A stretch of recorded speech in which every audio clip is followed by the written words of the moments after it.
ओं जननीं शारदां देवीं रामकृष्ण जगद्गुरुं पादपद्मे तयो श्रित्वा প্রণমামি মুহুর্মুহু। নমস্কার।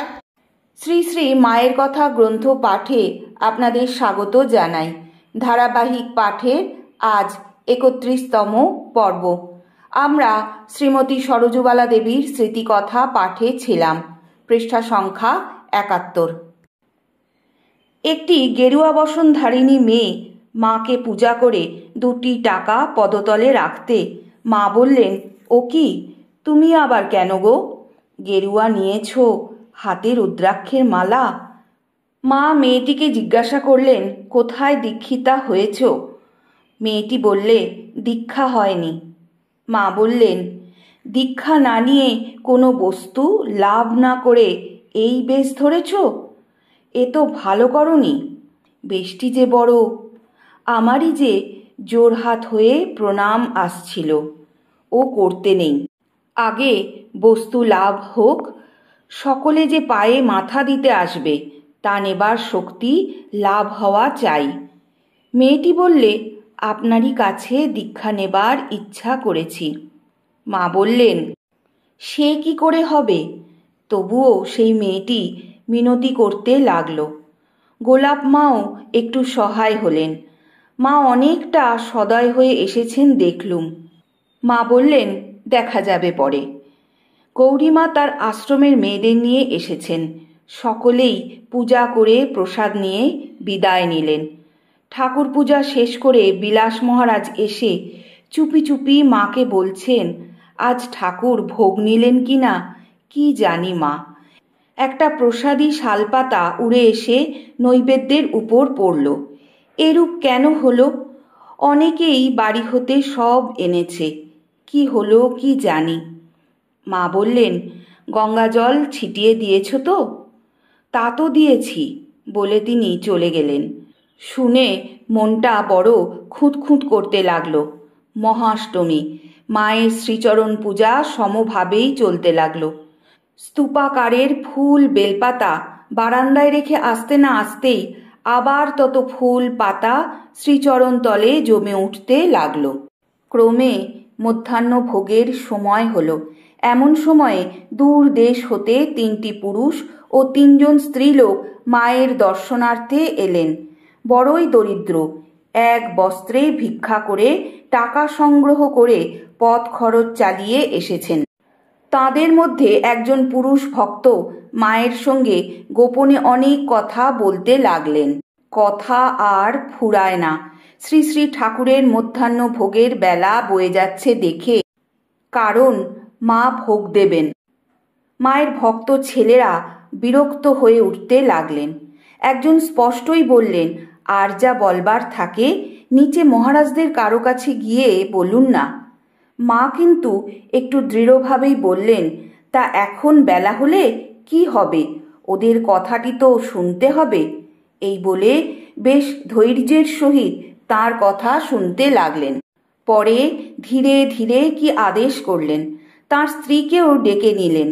অনুমানে যতটা বোঝা গেল স্বপ্নে কোনো কিছু পেয়েছেন। পরে জানা গেল স্বপ্নে মন্ত্র পেয়েছিলেন। প্রায় ১ ঘন্টা পরে তাঁরা প্রসাদ নিয়ে বিদায় নিলেন। মা এসে বললেন, আহা, বড় গরিব, কত কষ্ট করে এসেছে। পরে ভোগ হয়ে গেলে সকলে প্রসাদ পেলুম। এবার মা একটু বিশ্রাম করবেন। আমরা পাশের ঘরে গেলুম। ৪টে বেজেছে। মা উঠলেন। ঠাকুরের বৈকালী ভোগ হয়ে গেল। রাসবিহারী মহারাজ এসে বললেন, একটি মেম তোমাকে দর্শন করতে এসেছেন, নিচে অনেকক্ষণ অপেক্ষা করছেন। মা আসতে বললেন। মেমটি এসে মাকে প্রণাম করতেই মা এসো বলে তার হাত ধরলেন, হ্যান্ডশেক করবার মতো। মা যে বলেন, যেখানে যেমন সেখানে তেমন, যখন যেমন তখন তেমন, সেটি প্রত্যক্ষ করা গেল। তারপর মেয়েটির মুখে হাত দিয়ে চুমো খেলেন। মেমটি বাংলা জানেন। বললেন, আমি তো আসিয়া আপনার কোনো অসুবিধা করি নাই। আমি অনেকক্ষণ হইল আসিয়াছি। আমি বড় কাতর আছি। আমার একটি মেয়ে, বড় ভালো মেয়ে, তার কঠিন পীড়া হইয়াছে। তাই মা আপনার করুণা ভিক্ষা করিতে আসিয়াছি। আপনি দয়া করিবেন, মেয়েটি যেন ভালো হয়। সে এত ভালো মেয়ে মা।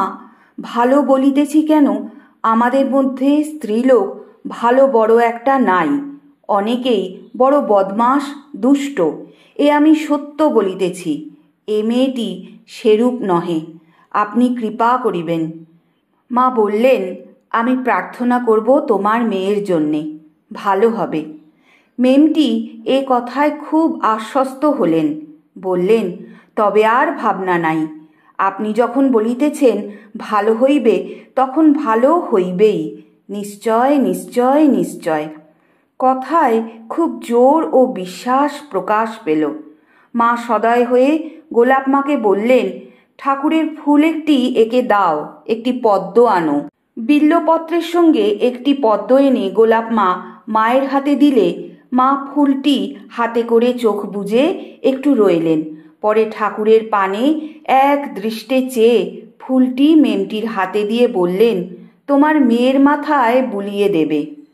মেম হাত জোর করে ফুল নিয়ে প্রণাম করে বললেন, তারপর কি করিব?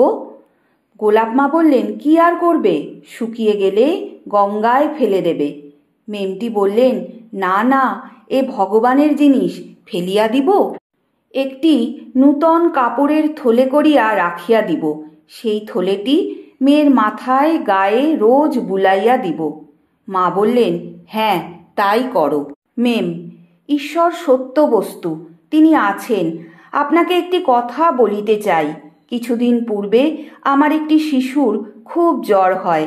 আমি খুব ব্যাকুল হইয়া একদিন বসিয়া বলি, হে ঈশ্বর, তুমি যে আছো ইহা তো আমি অনুভব করি, কিন্তু আমাকে প্রত্যক্ষ কিছু দাও। এই বলিয়া কাঁদিতে কাঁদিতে একটি রুমাল পাতিয়া রাখি। অনেকক্ষণ পরে দেখি সেই রুমালের ভাঁজের মধ্যে 3টি কাঠি। আমি অবাক হইয়া সেই কাঠি 3টি লইয়া উঠিয়া আসিয়া শিশুটির গায়ে ক্রমান্বয়ে 3 বার বুলাইয়া দিলাম। সেই ক্ষণে তাহার জ্বর ছাড়িয়া গেল।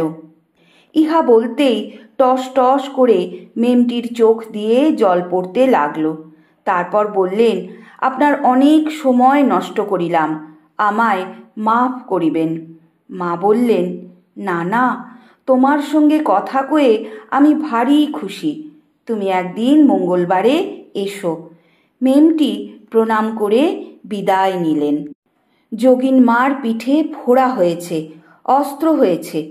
মা বলছেন, আহা, আজকার দিনে যোগিন পড়ে রইল, কত কি করবে মনে সাধ ছিল, একবার এ ঘরে আসতেও পারলে না। আমাকে জিজ্ঞাসা করলেন, তুমি যোগিনের কাছে যাচ্ছ কি? বলো, আমি একটু পরেই আসছি। যোগিন মাকে দেখে মায়ের কাছে ফিরে এসে দেখি শ্রীমান প্রিয়নাথ প্রণাম করছে। মা মুখে হাত দিয়ে চুমো খেলেন। প্রিয়নাথের চোখে ছাতির শিকে ভয়ানক খোঁচা লেগেছে, ব্যান্ডেজ করা হয়েছে। তাই দেখে মা ভারী ব্যস্ত হয়েছেন। বারে বারে বলছেন, আহা, ভাগ্যে চোখটি নষ্ট হয়নি গো। এইবার আমার রওনা হবার সময় হয়ে এসেছে। একটু পরে প্রণাম করে বিদায় চাইতে মা বললেন, আবার এসো। আজ পাঠের এখানেই বিশ্রাম। ওং যথাগ্নির্দাহিকা শক্তি রামকৃষ্ণে স্থিতা হিয়া সর্ববিদ্যা স্বরূপাং তাং শারদাং প্রণমাম্যহম।